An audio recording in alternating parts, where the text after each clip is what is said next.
কুম্ভ মেলা দুনিয়ার মধ্যে সবথেকে বড় মেলা। তো গঙ্গাসাগর মেলাও কলকাতার সবথেকে বড় মেলা। এই যে হচ্ছে কপিলমুনি আশ্রম, মন্দির খোলা আছে।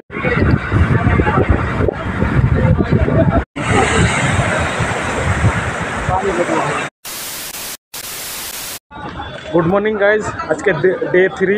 তো এখান থেকে যাব গঙ্গাসাগর, কপিলমুনি আশ্রম। কী করে যাব শর্টকাটে দেখাবো। আমি এখন আছি নামখানা লঞ্চ ঘাটে। তো এখান থেকে লঞ্চ পেয়ে যাব, মনে হয় 40 টাকা ফেয়ার নেবে। আর এখান থেকে সবথেকে শর্টকাট আর জলদি পৌঁছানোর রাস্তা। তো তোমরা যদি কেউ নামখানা চলে আসো, নামখানা দিয়ে যেতে পারো। গঙ্গাসাগর মেলা আমার হিসাবে কাকদ্বীপের থেকে নামখানা দিয়েই যাওয়া ভালো। খুব শর্টকাটে লঞ্চে করে যাওয়া যায় গঙ্গাসাগরে। তো চলো লঞ্চে উঠি। A few moments later. লঞ্চটা ছেড়ে দিয়েছে ঠিক 11টার সময়। দেখো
চলে এসেছি নামখানার থেকে বেনুবন। এই জায়গাটা হচ্ছে বেনুবন ফেরিঘাট। এই দেখো লঞ্চ ঘাট। তো এখন বেরোচ্ছি এখান থেকে।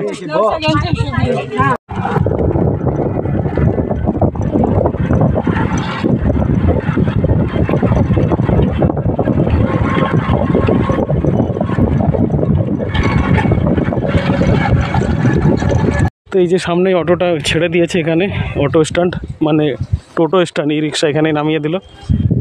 মন্দিরের ভিতরে ঢুকছি।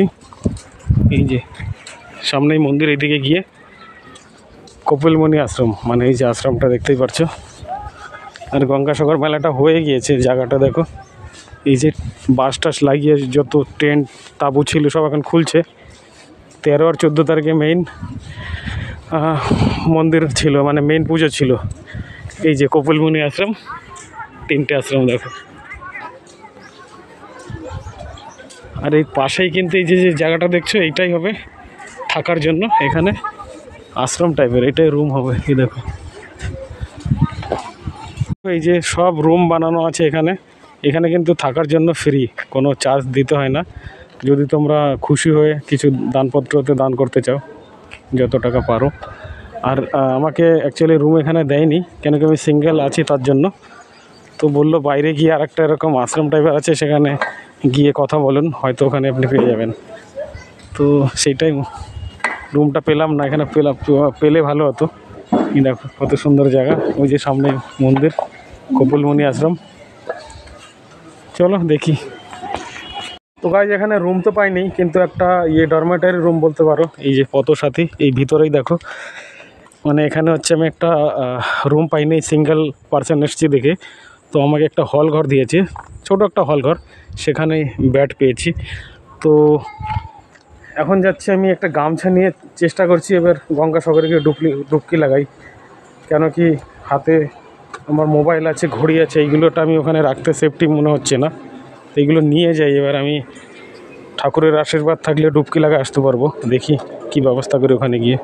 কেন পার্স আর মোবাইল যেটা আছে এইটা কাছে আছে, তো এই দুটো না থাকলে তো একদম অনেক ডুবকি লাগিয়ে ভালোভাবেই মানে ডুবকি লাগাতে পারতাম গঙ্গাসাগরে।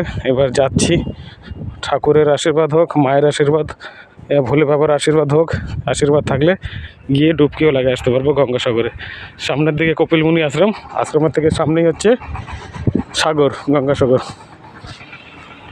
2টা বাজে, এই যে হচ্ছে কপিলমুনি আশ্রম, মন্দির খোলা আছে, দেখো সব পুজোর জন্য ঢুকছে, পুজো দেওয়ার জন্য সবাই ঢুকছে। এই যে হচ্ছে কপিলমুনি আশ্রম, আর সামনের থেকে পুজোর ডালি পাওয়া যাবে, সব নিয়ে আসছে। দেখো সামনে হচ্ছে গঙ্গাসাগর, এই দেখো মেইন মেলাটা হয়ে গিয়েছে, 13 আর 14 তারিখ ছিল জানুয়ারি মাসে, তার জন্য মন্দিরে বেশি ভিড় নেই। সব তীর্থ বারবার, গঙ্গাসাগর একবার। এই যে সেই কপিলমুনি আশ্রম, আর এখন সন্ধ্যা হয়ে গিয়েছে, 6:30 বাজে। সন্ধ্যার ভিউ দেখো।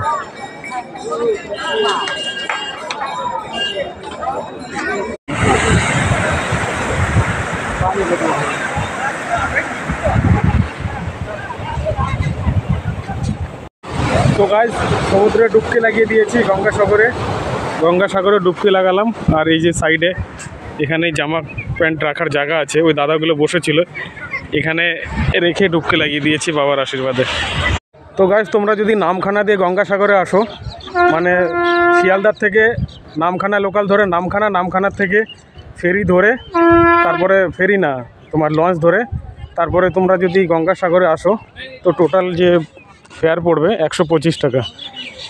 আমি নামখানার থেকে তপোবন না কি জায়গাটা ভুলে গেলাম, ওখানে ওই তপোবন ঘাটের ফেরি ধরেছিলাম, মানে ফেরি বলছি, লঞ্চ ধরেছিলাম, 40 টাকা নিল। আর ওখান থেকে ই রিক্সা পাওয়া যায়, মানে টোটো।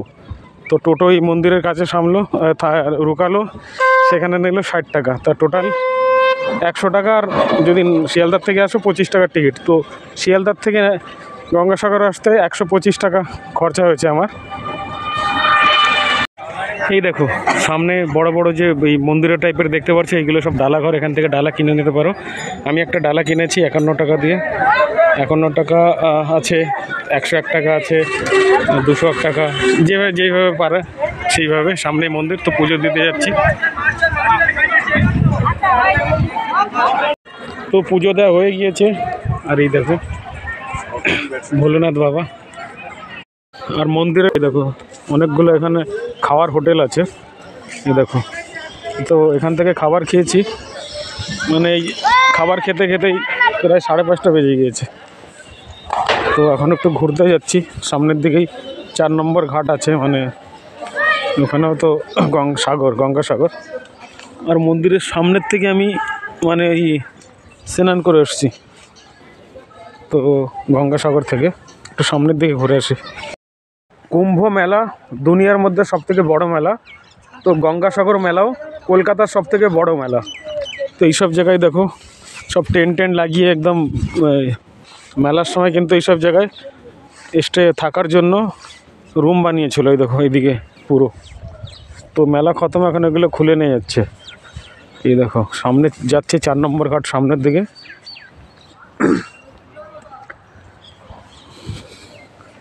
এই দেখো মন্দিরটা ঠিক ওইদিকে, ওই মন্দিরের সামনে দিয়েও ঘাটে যাওয়া যায়। আমি একটু ঘুরে যাচ্ছি, 4 নম্বর ঘাট তো বলছে এইদিকে।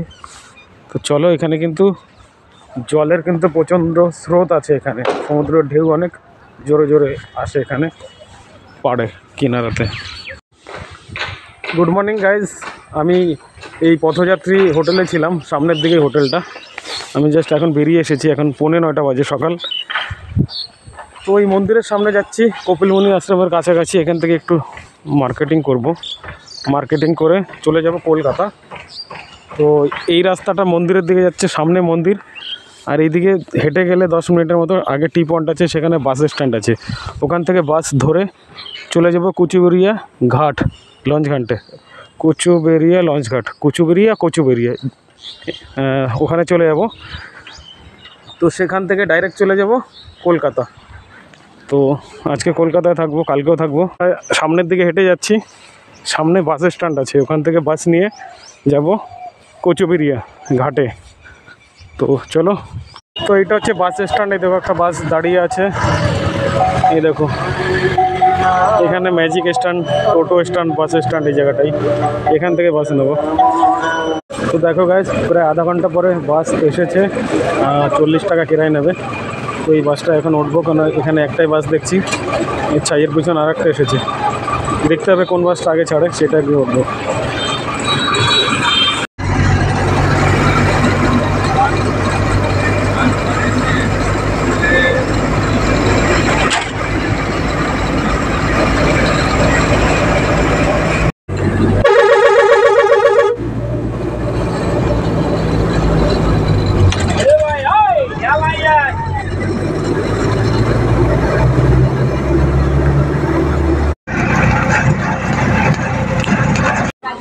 উঠলাম বাসে, নামলাম অটো থেকে। তার মানে কি? তার মানে মাঝ রাস্তায় আমাদের বাসটা খারাপ হয়ে গিয়েছিল। এখন চলে এসেছি জেটি ঘাটে, কুচুবেরিয়া জেটি ঘাট, লট নম্বর 8-এ, ওই সাইডে যাবো। ওই দেখো জেটি, লঞ্চ রেডি, ফেরি।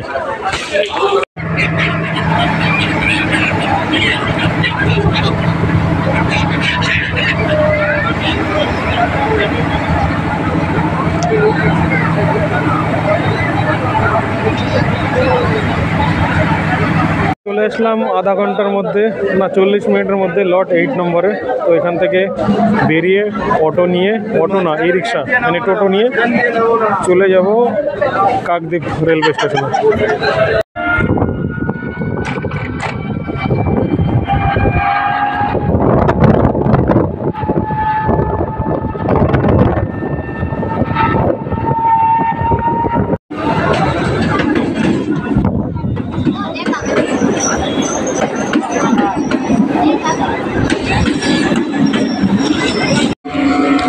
গাইজ উঠে পড়েছি ইডেন গার্ডেন লোকাল ট্রেনে, মানে ইডেন গার্ডেন যাবো বাবুঘাট সন্ধ্যারতি দেখতে। তো এই ব্লগটা এখানে খতম করছি। ব্লগটা যদি তোমাদের ভালো লাগে লাইক শেয়ার করে দিও। যদি আমার চ্যানেলে নতুন হয়ে থাকো তাহলে আমার চ্যানেলটাকে প্লিজ তোমরা সাবস্ক্রাইব করে দিও। তো তোমরা সবাই ভালো থাকো, সুস্থ থাকো। তোমাদের সঙ্গে দেখা হচ্ছে আর একটা নতুন ব্লগে। ততক্ষণের জন্য টাটা, বাই বাই, টাটা।